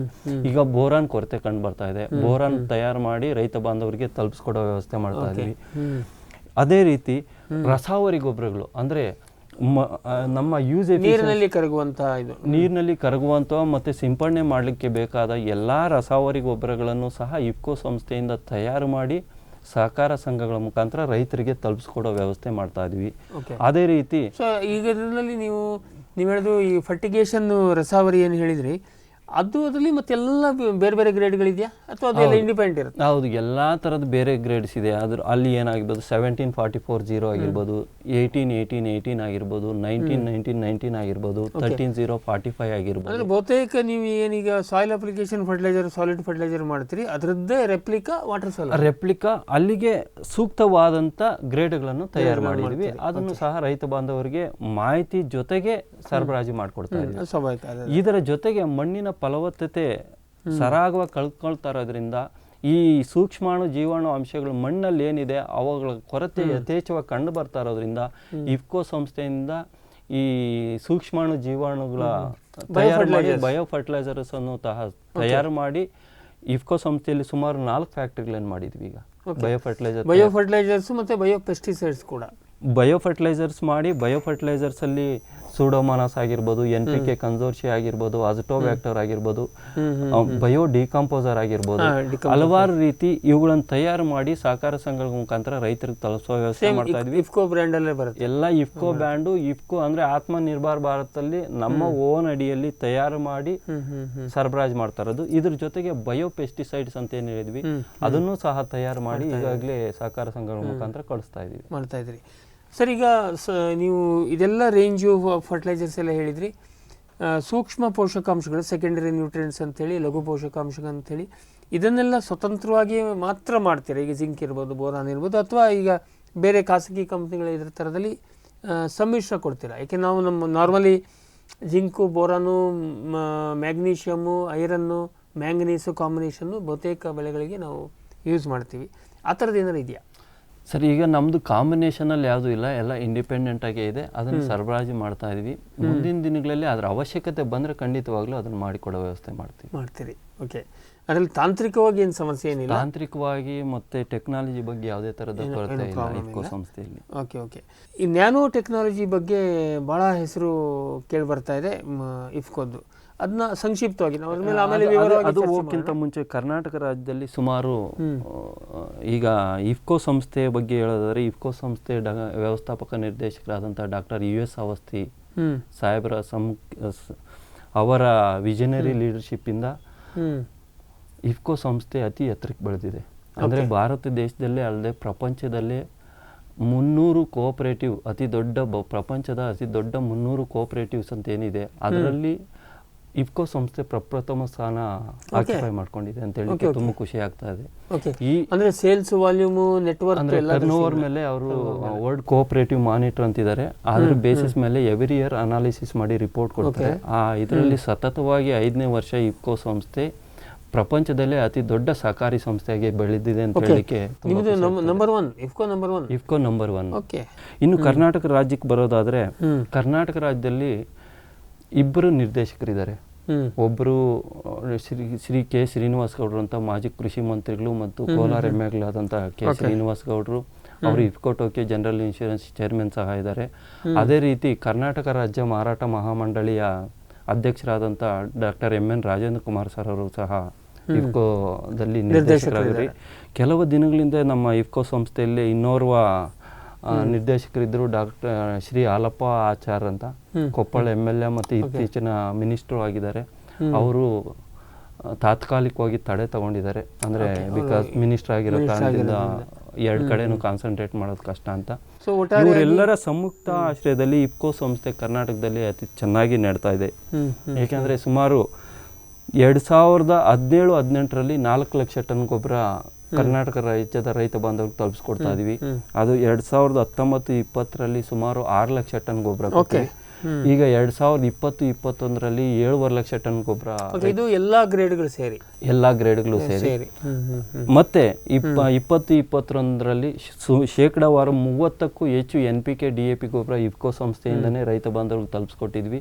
ಯೂರಿಯಾ ಪ್ರಮಾಣ ಸ್ವಲ್ಪ ಕಡಿಮೆ ಇರ್ಬೋದು, ಆದರೆ NPK ಮತ್ತು DAP ಏನಿದೆ ಆ ಗೊಬ್ಬರವನ್ನು ಇಫ್ಕೋ ಸಂಸ್ಥೆಯಿಂದ ಅಂದರೆ ಶೇಕಡಾವಾರು 30-35% ಸರಬರಾಜು ಮಾಡಿ ಇದು ಕೊಡ್ತಾ ಇದೀವಿ. ಇದರ ಜೊತೆಗೆ ರೈತರಿಗೆ ನಾವು ಈ ಗೊಬ್ಬರ ಕೊಡೋದು ಒಂದೇ ಕಾರ್ಯಕ್ರಮ ಮಾಡ್ತಾ ಇಲ್ಲ, ರೈತರಿಗೆ ಬೇಕಾದ ಹಲವಾರು ತಾಂತ್ರಿಕ ಮಾಹಿತಿಗಳನ್ನು ಸಹಕಾರಿಗಳಿಗೆ ಮತ್ತು ರೈತರಿಗೆ ಜೊತೆಯಾಗಿ ಮಾಡ್ತಾ ಬರ್ತಾ ಇದೀವಿ.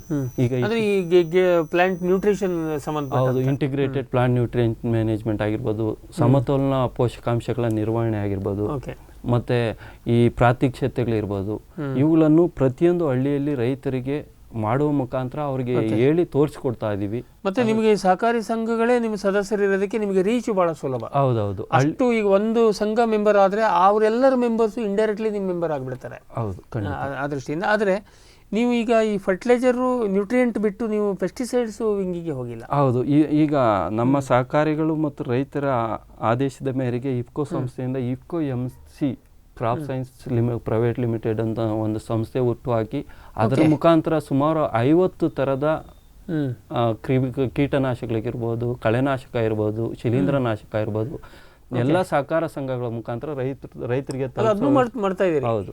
ಓಕೆ, ಹಂಗಿದ್ರೆ ಈಗ ನಿಮ್ಮದು ಈ ಅಗ್ರಿಕಲ್ಚರ್ ಕೆಮಿಕಲ್ಸ್ ಅಲ್ಲಿ ಎಲ್ಲ ರೇಂಜ್ ಇದೆ. ಎಲ್ಲ 50ಕ್ಕೂ ಹೆಚ್ಚು ಬ್ರ್ಯಾಂಡೆಡ್ ಐಟಮ್ಸ್ ಇದೆ.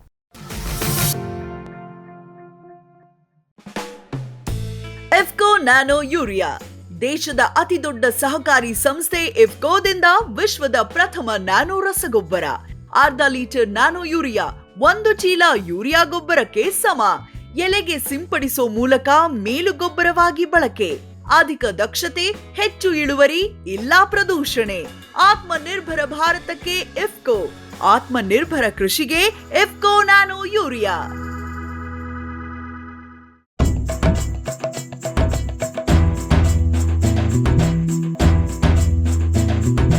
ಕೃಷಿ ಪ್ರಗತಿ ಸಾಕಾರವಾಯಿತು,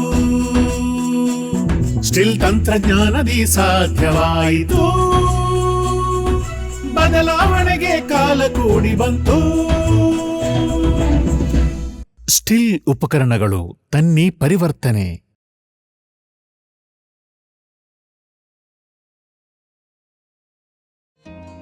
ಫ್ಯೂಚರ್ ಬಯೋಟೆಕ್ ಸಾವಯವ ಕೃಷಿಯ ವೇಗವರ್ಧಕ. ಪೋಷಕಾಂಶ ಪೂರೈಕೆಗೆ NPK ಕಲ್ಚರ್, ವ್ಯಾಮ್, PSB ಮತ್ತು KMB. ಜೈವಿಕ ರೋಗ ನಿಯಂತ್ರಣಕ್ಕೆ ಟ್ರೈಕೋಡರ್ಮಾ ಸುಡೋಮೊನಾಸ್, ಸಾವಯವ ಗೊಬ್ಬರ ಉತ್ಪಾದನೆಗೆ ಕಾಂಪೋಸ್ಟ್ ಕಲ್ಚರ್, ಲಘು ಪೋಷಕಾಂಶಗಳಿಗೆ ವೇಗ, ವರ್ಧಕ್ ಮತ್ತು ವೃದ್ಧಿ, ಮಣ್ಣಿನ ಆರೋಗ್ಯ ವೃದ್ಧಿಗೆ ಫ್ಯೂಚರ್ ಬಯೋಟೆಕ್ ಧಾರವಾಡ.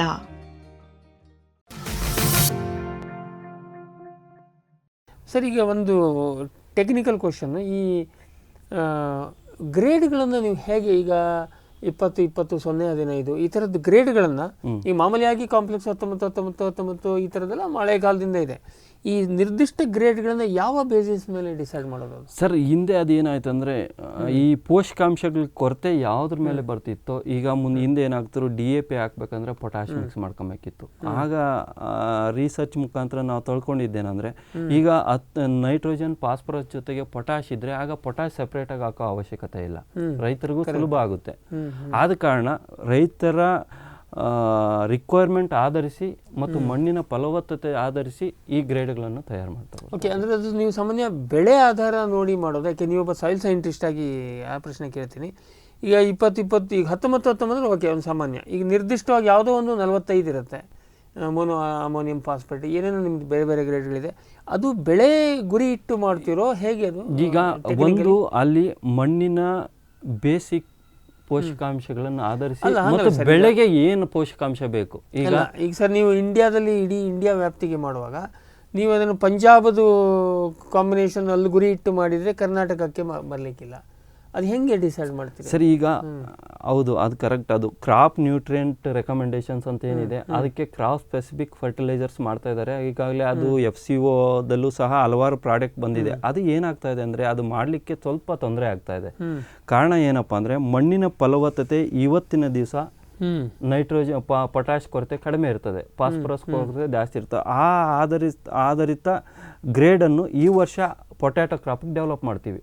ಅದು ಮುಂದಿನ ವರ್ಷ ಏನಾಗುತ್ತೆ, ಆ ಮಣ್ಣಿನ ಫಲವತ್ತತೆಯಲ್ಲಿ ಫಾಸ್ಫರಸ್ ಅಂಶನೂ ಅತಿ ಯಥೇಚ್ಛವಾದಾಗೆ ಆ ಗ್ರೇಡ್ ನಾವು ಕಂಟಿನ್ಯೂ ಮಾಡ್ಲಿಕ್ಕಾಗಲ್ಲ, ಆಗೋದಿಲ್ಲ. Okay okay. ಸೊ ಹಂಗಾಗಿ ಈ ತೊಂದರೆ ಇರೋದ್ರಿಂದ ಈಗ NPK 10, 26, 26 ಅಂದರೆ ಇದು ಬ್ರ್ಯಾಂಡೆಡ್ ಪ್ರಾಡಕ್ಟ್.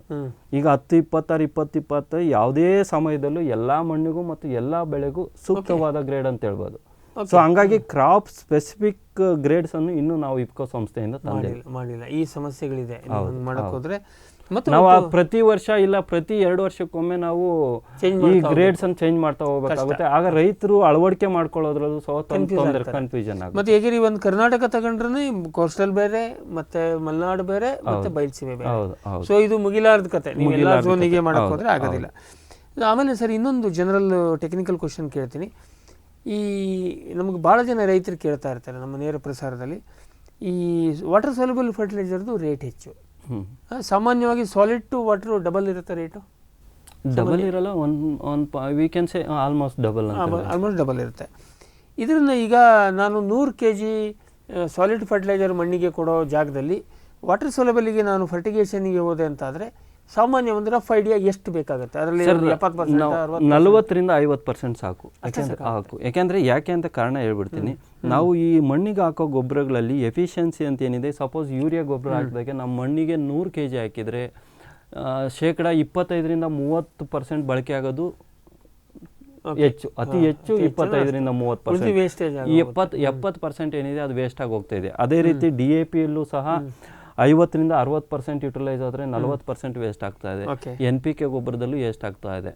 ಸೊ ಆದ ಕಾರಣ ಈ ರಸಾವರಿ ಗೊಬ್ಬರಗಳನ್ನು ನಾವು ಪ್ರತಿ ವಾರಕ್ಕೊಮ್ಮೆ ನಾವು ಡ್ರಿಪ್ ಮುಖಾಂತರ ಕೊಡೋದ್ರಿಂದ ಏನಾಗುತ್ತೆ, ನಾವು ಬರೀ 1 kg 2 kg what A time ಕೊಡೋದ್ರಿಂದ ಅಲ್ಲಿ ಎಫಿಷಿಯನ್ಸಿ ಜಾಸ್ತಿ ಆಗುತ್ತೆ. ಇಲ್ಲಿ 40ರಿಂದ 50% ಎಫಿಷಿಯನ್ಸಿ ಆದರೆ ಅಲ್ಲಿ 90ರಿಂದ 95% ಎಫಿಷಿಯನ್ಸಿ ಆಗುತ್ತೆ. ಆಗ ನಾವು ಇಲ್ಲಿ ಬಳಕೆ ಮಾಡೋ 100 kgಯಲ್ಲಿ ನಾವು ರಸಾವರಿ ಗೊಬ್ಬರಗಳನ್ನು ಬಳಕೆ ಮಾಡಿದಾಗೆ 40ರಿಂದ 50% ರೆಡ್ಯೂಸ್ ಮಾಡ್ತೀವಿ. ಸರಿ, ಅರ್ಧಕ್ಕರ್ಧ ಉಳಿಸಬಹುದು. ಹೌದು. ಪ್ಲಸ್ ಈ ಬಳಕೆಯಲ್ಲೂ ಕಡಿಮೆ ಮಾಡ್ಬೋದು, ಇಳುವರಿಯಲ್ಲೂ ಸಹ ರೈತರು ಇದರಲ್ಲಿ ನಾವು ಭೂಮಿಗೆ ಹಾಕೋದು ಗೊಬ್ಬರದ ಮುಖಾಂತರ ಏನು ಇಳುವರಿ ಪಡೀತಾರೋ ರಸಾವರಿ ಗೊಬ್ಬರಗಳಲ್ಲಿ ಅಟ್ಲೀಸ್ಟ್ 20ರಿಂದ 30% ಇಳುವರಿ ಜಾಸ್ತಿ ಮಾಡ್ಕೋಬೋದು. ಅಂದರೆ ರೈತರು ಎರಡು ಥರನೂ ಅಡ್ವಾಂಟೇಜು. ಮತ್ತು ಈಗ ಸಾಮಾನ್ಯವಾಗಿ ಒಳ್ಳೆ ವ್ಯಾಲ್ಯೂ ಕ್ರಾಪ್ಗಳಿಗೆ ಹೋದಲ್ಲೆಲ್ಲ ಫರ್ಟಿಗೇಷನ್ಗೆ ಹೋಗ್ತಾರೆ. ಅದರಲ್ಲಿ ಮತ್ತೆ ಆಟೋಮೇಷನ್ ಬಂದಿದೆ, ಈ CPH ಅನ್ನೆಲ್ಲ ಸೆಟ್ ಮಾಡಿ ಕೊಡುವಂಥ ವ್ಯವಸ್ಥೆ ಬಂದಿದೆ. ಹಾಗಾಗಿ ಅದು ಒಳ್ಳೆಯದು. ಸರಿ, ಈಗ ಇದೆಲ್ಲ ನೀವು ರಾಸಾಯನಿಕ ಗೊಬ್ಬರ ಇದೆಲ್ಲ ಹೇಳಿದ್ರಿ, ಬಯೋ ಇದು ಹೇಳಿದ್ರಿ. ನೀವು ಗೊಬ್ಬರದಲ್ಲಿ ಸಾವಯವ ಗೊಬ್ಬರ, ಯಾಕೆಂದರೆ ಇವತ್ತು ಈಗ ನೀನೇನು ಬಜೆಟಲ್ಲಿ ಕೂಡ ಸಾವಯವದ ಬಗ್ಗೆ ಭಾಳ ಒತ್ತು ಕೊಟ್ಟರು, ಅಥವಾ ರಾಸಾಯನಿಕದಿಂದ ಸ್ವಲ್ಪ ದೂರ ಹೋಗಿ ಅಂತ. ಸೊ ನಿಮ್ಮ ಇಫ್ಕೋ ಸಂಸ್ಥೆಯಿಂದ ಸಾವಯವ ಗೊಬ್ಬರಗಳು, ನೀವು ಬಯೋ ಫರ್ಟಿಲೈಸರ್ ಹೇಳಿದರೆ ಅದು ಒಂದು ಸಣ್ಣ ಸೆಗ್ಮೆಂಟ್ ಆಯಿತು, ಸಾವಯವ ಗೊಬ್ಬರ ಏನಾದ್ರು ಮಾಡ್ತಾ ಇದ್ದೀರಾ ಸರ್? ಸಾವಯವ ಗೊಬ್ಬರ ಅಂದರೆ ಆರ್ಗ್ಯಾನಿಕ್ ಕಾಂಪೋಸ್ಟ್ ಥರ ನಾವು ಯಾವುದು ಮಾಡಿಲ್ಲ. ಈಗಾಗಲೇ ಭೂಮಿಗೆ ಬೇಕಾದ ಬಯೋ ಫರ್ಟಿಲೈಸರ್ಸ್ ಎಲ್ಲ ಥರದ ಬಯೋ ಫರ್ಟಿಲೈಸರ್ನ ಕೊಡ್ತಾ ಇದ್ವಿ. ಎರಡನೇದು ಪೊಟ್ಯಾಶ್ ಇಂಪೋರ್ಟ್ ಮಾಡಿಕೊಂಡು ಭಾರತ ದೇಶಕ್ಕೆ ಸರಬರಾಜು ಮಾಡ್ತಿದ್ರು. ಇತ್ತೀಚಿನ ದಿನಗಳಲ್ಲಿ ನ್ಯಾಚುರಲ್ ಪೊಟ್ಯಾಶ್ ಅಂದರೆ ಪೊಟ್ಯಾಶ್ ಡಿರೈವ್ಡ್ ಫ್ರಮ್ ಮೊಲಾಸಿಸ್ ಅಂತ ಈ ಶುಗರ್ ಕೇನ್ ಡಿಸ್ಟಿಲರಿ ಬೈ ಪ್ರಾಡಕ್ಟಿಂದ ಈಗ ಪೊಟ್ಯಾಶ್ ತಯಾರು ಮಾಡಿ ಎಲ್ಲ ರೈತರಿಗೂ ತಲುಪಿಸೋ ವ್ಯವಸ್ಥೆ ಮಾಡ್ತಾ ಇದ್ವಿ. ಅಂದರೆ ಅದು ರೇಟ್ನಲ್ಲೂ ಕಡಿಮೆ ಇದೆ ಮತ್ತು ಅದರ ಉಪಯೋಗ ಸಹ ಈ ಆರ್ಗ್ಯಾನಿಕ್ ಪೊಟ್ಯಾಶ್ ಏನಿದೆ, ನಮ್ಮ ಕೆಮಿಕಲ್ ಪೊಟ್ಯಾಶ್, ಅದಕ್ಕಿಂತನೂ ಈ ಆರ್ಗ್ಯಾನಿಕ್ ಪೊಟ್ಯಾಶ್ ಉಪಯೋಗ ತುಂಬ ಚೆನ್ನಾಗಿ. ಎಷ್ಟು ಪರ್ಸೆಂಟ್ ಇರುತ್ತೆ ಸರ್? ಈಗ ಸರ್ ಅದರಲ್ಲಿ FCO ಫರ್ಟಿಲೈಸರ್ ಕಂಟ್ರೋಲ್ ಆರ್ಡರ್ ಪ್ರಕಾರ 14% ಇರಬೇಕು. ಬಟ್ ಅದರಲ್ಲಿ ತಯಾರು ಮಾಡಿದ ಪೊಟ್ಯಾಶ್ ಅಲ್ಲಿ 20 to 25% ವರೆಗೂ ಪೊಟ್ಯಾಶ್ ಇರುತ್ತೆ. ಅದರ ಜೊತೆಗೆ ಅದರಲ್ಲಿ ಗಂಧಕ ಅಂಶ 5 to 6% ಇರುತ್ತೆ, ಕ್ಯಾಲ್ಸಿಯಂ ಇರುತ್ತೆ, ನೈಟ್ರೋಜನ್ ಇರುತ್ತೆ, ಮೈಕ್ರೋ ನ್ಯೂಟ್ರಿಯೆಂಟ್ಸ್ ಇರುತ್ತೆ. ಹಂಗಾಗಿ ಈ ರೇಟ್ನಲ್ಲೂ ಸಹ ಇದು MOP 1700 ರೂಪಾಯಿ ಇದ್ರೆ ಇದು ಸುಮಾರು 650 ರೂಪಾಯಿಗೆ ರೈತರಿಗೆ ಅಷ್ಟು ವ್ಯತ್ಯಾಸ ಇದೆ. ಹೌದು, ಅದು ಈವನ್ ನಾವು ಡಬಲ್ ಡೋಸ್ ಕೊಟ್ಟು MOP ಮ್ಯಾಚ್ ಮಾಡಕ್ಕೆ ಅಂತ ಹೇಳಿದ್ರೆ ಇನ್ನೊಂದು ಇಲ್ಲಿ ಹೇಳ್ಬೇಕಂದ್ರೆ ರೈತ ಬಾಂಧವರು ತಿಳ್ಕೊಬೇಕು, MOP 60% ಏನಿದೆ, 60% ಯಾವುದೇ ಮಣ್ಣಿಗಾಗ್ಲಿ ಯಾವುದೇ ಬೆಳೆಗಾಗ್ಲಿ ಅವಶ್ಯಕತೆ ಇಲ್ಲ. ಅಷ್ಟೊಂದು ನಮ್ಗೆ 25% ಏನ್ ಕೊಡ್ತಾ ಇದೀವಿ ಅದೇ ಸಾಕಾಗುತ್ತೆ. ಮಣ್ಣಿನಲ್ಲಿ ಯಥೇಚ್ಛವಾಗಿ ಪೊಟ್ಯಾಶ್ ಅಂಶ ಇದೆ. ಇನ್ನೂ ಹಲವಾರು ಮಣ್ಣುಗಳಲ್ಲಿ ಇನ್ನೂ ಕೊರತೆ ಕಂಡು ಬರ್ತಾ ಇಲ್ಲ. ಸೊ ಅದನ್ನ 25% ಈ ಪೊಟ್ಯಾಶ್ ಹಾಕೋದ್ರ ಜೊತೆಗೆ ಹಲವಾರು ಪೋಷಕಾಂಶಗಳನ್ನು ಜೊತೆಯಲ್ಲಿ ಕೊಡೋದ್ರಿಂದ ರೈತ ಬಾಂಧವರು ಇಳುವರಿಯಲ್ಲಿ ಮತ್ತೆ ಸಮತೋಲನತೆ ಕಾಪಾಡುವಲ್ಲಿ ಯಶಸ್ವಿ ಆಗ್ಬೋದು ಅಂತ ಹೇಳಿ. ಇದು MOP ಗೆ ಒಂದು ರಿಪ್ಲೇಸ್ಮೆಂಟ್. ಹೌದು. ಏನಕ್ಕೆ ಸರ್ ಅಂದ್ರೆ ಈಗ MOP ಸಿಗೋದೇ ಕಷ್ಟ ಆಗಿದೆ. ಹೌದು, ಇದು ಭಾರತ ಸರ್ಕಾರದ ಅನುಮೋದಿತ ಎಲ್ಲಾ ಶುಗರ್ ಫ್ಯಾಕ್ಟರಿಗಳಿಂದ ಬರೋ, ಡಿಸ್ಟಿಲರಿಗಳಿಂದ ಬರೋ ಆಶಿಂದ ಪ್ರಿಪೇರ್ ಮಾಡ್ತಾರೋ ಪ್ರಾಡಕ್ಟೇ ಆರ್ಗ್ಯಾನಿಕ್. ಡಿಸ್ಟಿಲರಿ ಆಶ್ ಇಂದ ಬರೋದು. ಹೌದು. ಸೊ ಅದರಲ್ಲಿ ಒಟ್ಟಾರೆಯಾಗಿ ನಮ್ಮ ರೈತ ಇವರಲ್ಲಿ ನಮ್ಮ ಪದ್ಧತಿ ಏನಿದೆ, ಬೂದಿಯಲ್ಲಿ ಇದು ಡಿಸ್ಟಿಲರಿ ಆಶ್ ಅಂದ್ರೆ ಎಲ್ಲಾ ಡಿಸ್ಟಿಲರಿ ಆಶಲ್ಲೂ ಈ ಪೊಟ್ಯಾಶ್ ಬರಲ್ಲ. ಒಂದು ಏನಂದ್ರೆ ಇನ್ಸೆನ್ರೇಷನ್ ಬಾಯ್ಲರ್ ಟೆಕ್ನಾಲಜಿ ಬೇಸ್ಡ್ ಡಿಸ್ಟಿಲರೀಸ್ ಅಂತಿದೆ. ಆ ಡಿಸ್ಟಿಲರೀಸ್ ಇಂದ ಏನ್ ಬರುತ್ತೋ ಅದರಲ್ಲೂ ಏನಂದ್ರೆ ಅಲ್ಲಿ ಹಲವಾರು ತಂತ್ರಜ್ಞಾನ ಯೂಸ್ ಮಾಡ್ತಾರೆ. ಒಂದು ಕೋಲ್ ಯೂಸ್ ಮಾಡಿ ಬಾಯ್ಲರ್ ರನ್ ಮಾಡ್ತಾ ಇರ್ತಾರೆ. ಹಲವು ಬಾರಿ ಏನ್ ಮಾಡ್ತಾರೆ, bagasse and spent wash use ಮಾಡ್ತಾರೆ. ಎಲ್ಲಿ coal, bagasse plus spent wash use ಮಾಡಿರ್ತಾರೋ ಆ ಡಿಸ್ಟಿಲರಿಯಿಂದ ಬರೋ ಆಶಿಂದಾನೇ ನಾವು ತಯಾರು ಮಾಡಿದ್ರೆ ಪೊಟ್ಯಾಶ್ ಅಂಶ ಮತ್ತು ಕ್ವಾಲಿಟಿ ಎರಡೂ ಪ್ರಮಾಣ ಚೆನ್ನಾಗಿರುತ್ತೆ. ಓಕೆ, ನೀವು ಅದನ್ನ ಮಾಡ್ತಾ ಇದ್ದೀರಿ? ಹೌದು, ಈಗಾಗಲೇ ಮಾಡ್ತಾ ಇದೀವಿ. ಸುಮಾರು ಭಾರತ ದೇಶದಲ್ಲಿ ಈಗ 1 ಲಕ್ಷಕ್ಕೂ ಅಧಿಕ ಟನ್ ಅಷ್ಟು ಗೊಬ್ಬರನ ಆಲ್ರೆಡಿ ರೈತ ಬಾಂಧವರಿಗೆ ಸರಬರಾಜು ಮಾಡಿದ್ದೀವಿ. ಓಕೆ. ಸೊ ಹಾಗಾದ್ರೆ ಎಲ್ಲಾ ಕಡೆ ಸಿಗುತ್ತೆ? ಹೌದು, ಇನ್ನು ಮುಂದಿನ ದಿನಗಳಲ್ಲಿ ಕರ್ನಾಟಕ ರಾಜ್ಯದಲ್ಲೂ ಸಹ ಎಲ್ಲ ರೈತ ಬಾಂಧವರಿಗೆ ಸಿಗುತ್ತೆ. ಓಕೆ. ಸರಿ, ಈಗ ಇದ್ರ ಜೊತೆಗೆ ನೀವು ಆರ್ಗ್ಯಾನಿಕ್ ಜೊತೆಗೆ ಇನ್ನೇನು ಸರ್?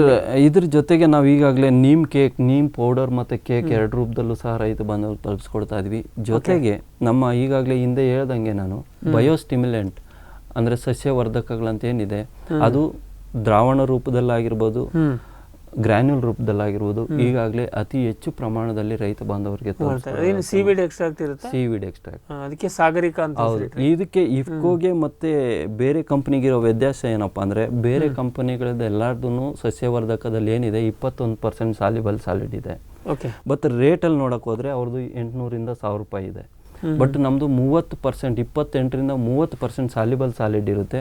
ಬಟ್ ರೇಟಲ್ಲಿ ನೋಡಕ್ ಹೋದ್ರೆ ರೈತ ಬಾಂಧವರಿಗೆ 440 ರೂಪಾಯಿಗೆ ಸಿಗ್ತಾ ಇದೆ. ಓಕೆ. ಸೊ ಬೇರೆ ಪ್ರೈವೇಟ್ ಕಂಪ್ನಿಗೂ ಮತ್ತು ಇಫ್ಕೋ ಸಂಸ್ಥೆಗೆ ಇರೋ ವ್ಯತ್ಯಾಸ ಇದೆ ಅಂತ ಹೇಳ್ಬೋದು. ಓಕೆ ಸರ್, ಈಗ ನೀವು ನ್ಯಾನೋ ಟೆಕ್ನಾಲಜಿ ಬಗ್ಗೆ ಭಾಳ ಹೇಳ್ತೀರಿ. ನ್ಯಾನೋ ನಿಮ್ದೊಂದು ಅಂತ ಹೇಳ್ತೀರಿ, ಅದ್ರ ಬಗ್ಗೆ ಸಂಕ್ಷಿಪ್ತವಾಗಿ ಹೇಳ್ಬೋದಾ? ಈಗ ನ್ಯಾನೋ ಬಗ್ಗೆ ಹೇಳೋದಾದರೆ ಸುಮಾರು 2015ರಿಂದನೂ ಇಫ್ಕೋ ಸಂಸ್ಥೆಯಲ್ಲಿ ರಿಸರ್ಚು ನ್ಯಾನೋ ಬಗ್ಗೆ ಮಾಡ್ತಾ ಇದ್ದೀವಿ. ಮಾಡಿ 2019ರಲ್ಲಿ IFFCO nano biotechnology research centre ಅಂತ ಒಂದು ರಿಸರ್ಚ್ ಸೆಂಟರ್ನು ಸಹ ಹುಟ್ಟುಹಾಕಿ ಅಲ್ಲಿನ ವಿಜ್ಞಾನಿಗಳು ಡಾಕ್ಟರ್ ರಮೇಶ್ ರಾಲಿಯಾ ಅಂತ ಹೇಳ್ಬಿಟ್ಟು, ಅವರು ಇಫ್ಕೋ ವ್ಯವಸ್ಥಾಪಕ ನಿರ್ದೇಶಕರಾದಂಥ ಡಾಕ್ಟರ್ US ಅವಸ್ಥಿಯವರ ಡೈರೆಕ್ಷನ್ಸಲ್ಲಿ ನಮ್ಮ ಮಾನ್ಯ ಪ್ರಧಾನಮಂತ್ರಿಗಳ ಆಶಯದಂತೆ ಇದನ್ನ ರಿಸರ್ಚ್ ಮಾಡಿ ಹೊರಬಂದ ಪ್ರಾಡಕ್ಟೇ ಇದು ನ್ಯಾನೋ ಯೂರಿಯಾ. 2019 ನವೆಂಬರ್ 3ನೇ ತಾರೀಕಿನಂದು ನಮ್ಮ ಮಾನ್ಯ ಆಗಿನ ಕೇಂದ್ರ ರಾಸಾಯನಿಕ ಮಂತ್ರಿಗಳಾದಂಥ ಶ್ರೀಯುತ ಡಿ.ವಿ. ಸದಾನಂದ ಗೌಡರು ಮತ್ತು ಕೃಷಿ ಮಂತ್ರಿಗಳಾದಂಥ ತೋಮರ್ ಸಾಹೇಬರು ಮತ್ತು ಹಲವಾರು ಗಣ್ಯರ ಸಮ್ಮುಖದಲ್ಲಿ ಅದನ್ನ ಟೆಸ್ಟಿಂಗ್ ಆಗಿ ರೈತ ಬಾಂಧವರ ಗದ್ದೆಗಳಲ್ಲಿ ಟೆಸ್ಟಿಂಗ್ ಆಗಿ ಲೋಕಾರ್ಪಣೆ ಮಾಡಿದ್ವಿ.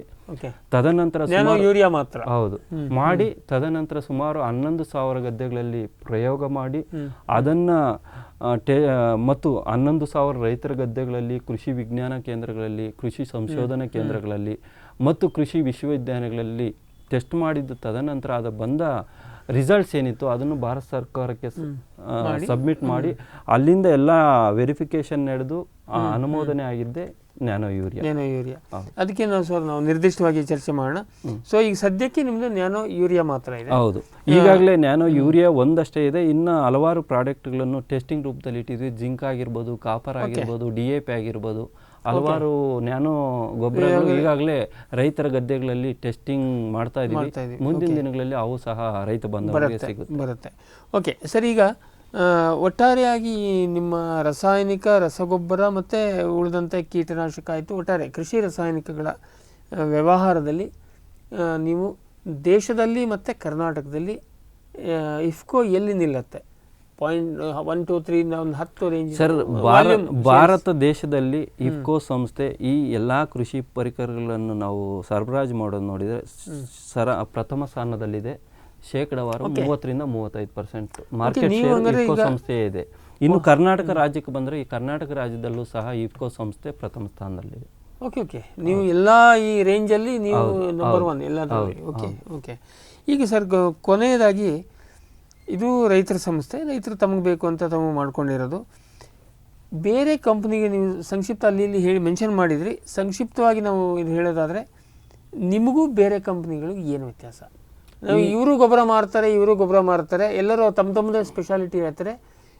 ಇದು ನಮ್ಮದೇ ಸಂಸ್ಥೆಗಳ ದೃಷ್ಟಿಯಿಂದ ನಾವು ಆ ಆ್ಯಂಗಲ್ ನೋಡಿದರೆ ರೇಟ್ ಕಡಿಮೆನಾ, ಸರಬರಾಜು ಚೆನ್ನಾಗಿದೆಯಾ, ಗುಣಮಟ್ಟ ಚೆನ್ನಾಗಿದೆಯಾ, ಯಾವ ರೀತಿಯಲ್ಲಿ ಹೌ ಯು ಆರ್ ಡಿಫ್ರೆಂಟ್? ಈಗ ಇದು ಇಫ್ಕೋ ಸಂಸ್ಥೆ ಅನ್ನೋದು ಅದಕ್ಕೆ ಯಾವುದೇ ಥರದ ಓನರ್ಸ್ ಇರಲ್ಲ.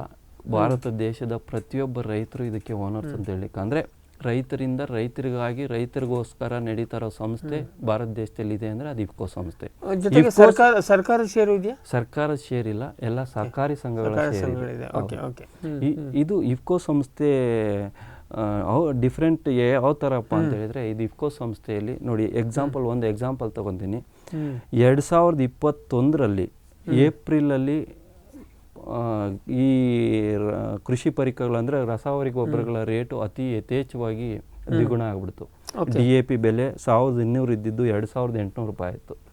10-26 ಬೆಲೆ 1,200 ರೂಪಾಯಿ ಇದ್ದಿದ್ದು ಹೆಚ್ಚು ಕಡಿಮೆ ಅದು 1,650 ರೂಪಾಯಿ ಆಯಿತು. 20 ಗೊಬ್ಬರ 1,950 ರೂಪಾಯಿ ಇದ್ದಿದ್ದು 1,350 ಆಯಿತು. ಆಗ DAP ಗೊಬ್ಬರಕ್ಕೆ ಭಾರತ ಸರ್ಕಾರದಿಂದ ಸಬ್ಸಿಡಿ ರೂಪದಲ್ಲಿ ಹೆಚ್ಚು ಮಾಡಿ ರೇಟು MRP ದರನ ಅದೇ ಇಡಿ ಅಂತ ಹೇಳಿದರು. ಆದರೆ NPK ಗೊಬ್ಬರಕ್ಕೆ ಯಾವುದೇ ಥರದ ಸಬ್ಸಿಡಿ ಕೊಡಲಿಲ್ಲ. ಆಗ ಎಲ್ಲ ಕಂಪ್ನಿಗಳು DAP ದರನ 1,200 ರೂಪಾಯಿ ಇಟ್ಟು NPK 2020 ಆಗಿರ್ಬೋದು, NPK 10-26 ಆಗಿರ್ಬೋದು, ಅವ್ರದ್ದು ಆ ಪ್ರಮಾಣವಾಗಿ 950 ಈ 2020ನ 1,400 ರೂಪಾಯಿ 1,500 ರೂಪಾಯಿವರೆಗೂ ಮಾಡಿದರು.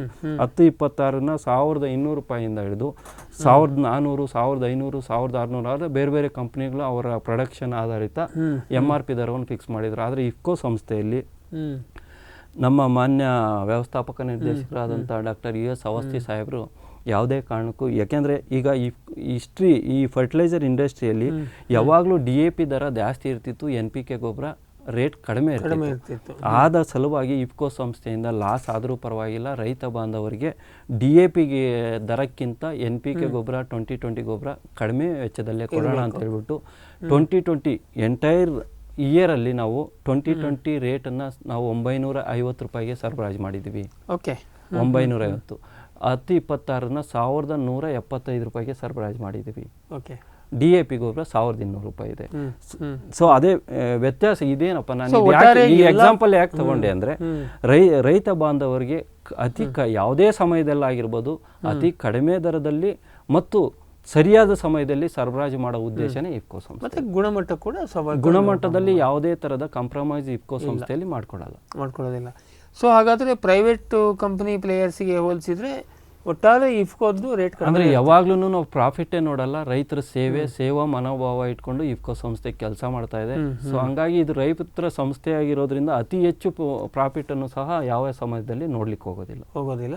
ಸೊ ಆಮೇಲೆ ಈಗ ಇದರಲ್ಲಿ ಬಂದ ಪ್ರಾಫಿಟ್ ಕೂಡ ಸ್ವಾಭಾವಿಕವಾಗಿ ಮತ್ತೆ ರೈತರಿಗೆ ವಾಪಸ್ ಸಿಗುತ್ತೆ. ಯಾಕಂದ್ರೆ ಈ ಸುಮಾರು 20 ವರ್ಷಗಳಿಂದ ಇಫ್ಕೋ ಸಂಸ್ಥೆಯಿಂದ ಬರುವ ಪ್ರಾಫಿಟ್ ಅಲ್ಲಿ ಎಲ್ಲಾ ಸಹಕಾರ ಸದಸ್ಯರಿಗೂ 20% ಡಿವಿಡೆಂಟ್ ಸಹ ಪ್ರತಿ ವರ್ಷ 20 ವರ್ಷದಿಂದ 20% ಡಿವಿಡೆಂಡ್ ಕೊಡ್ತಾ ಇದ್ದಾರೆ. ಸೊ ವಾಪಸ್ ಸ್ವಾಭಾವಿಕ ಇದು ಅದು ರೈತರಿಗೆ ತಲುಪುವ ವ್ಯವಸ್ಥೆ ಮಾಡ್ತಾ ಇದ್ದೀವಿ. ಸುಮಾರು ಇಫ್ಕೋ ಸಂಸ್ಥೆಯಲ್ಲಿ ಸುಮಾರು 5 ಕೋಟಿಗೂ ಹೆಚ್ಚು ರೈತರು ಇಫ್ಕೋ ಸಂಸ್ಥೆಯ ಮೇಲೆ ಅವಲಂಬಿತ ಆಗಿದ್ದಾರೆ. ಬಟ್ ನೇರವಾಗಿ ರೈತರು ಮೆಂಬರ್ ಆಗಕ್ಕೆ ಬರೋದಿಲ್ಲ. ಇಲ್ಲ, ಅಂದ್ರೆ ನೇರವಾಗಿ ರೈತರೇ ಮೆಂಬರ್ಸ್, ಸಹಕಾರಿ ಸಂಘಗಳ ಮುಖಾಂತರ ಮೆಂಬರ್. ಅದರಲ್ಲಿ ಇಂಡಿವಿಜುವಲ್ ಇಲ್ಲ. ಇಂಡಿವಿಜುವಲ್ ಅಂದ್ರೆ ಇಂಡಿವಿಜುವಲ್ ಶೇರ್ಸ್ ಅನ್ನೋದು ಇಫ್ಕೋದಲ್ಲಿ ಇಲ್ಲ, ಯಾಕಂದ್ರೆ it is not a private organisation. Correct. ಇದೇನಿದ್ರು ಸಹಕಾರ ಸಂಘಗಳೇ ಅದಕ್ಕೆ ಆಗ್ತಾರೆ, ಇಂಡೈರೆಕ್ಟ್ ಆಗಿ ರೈತರು ಆಗಿರ್ತಾರೆ.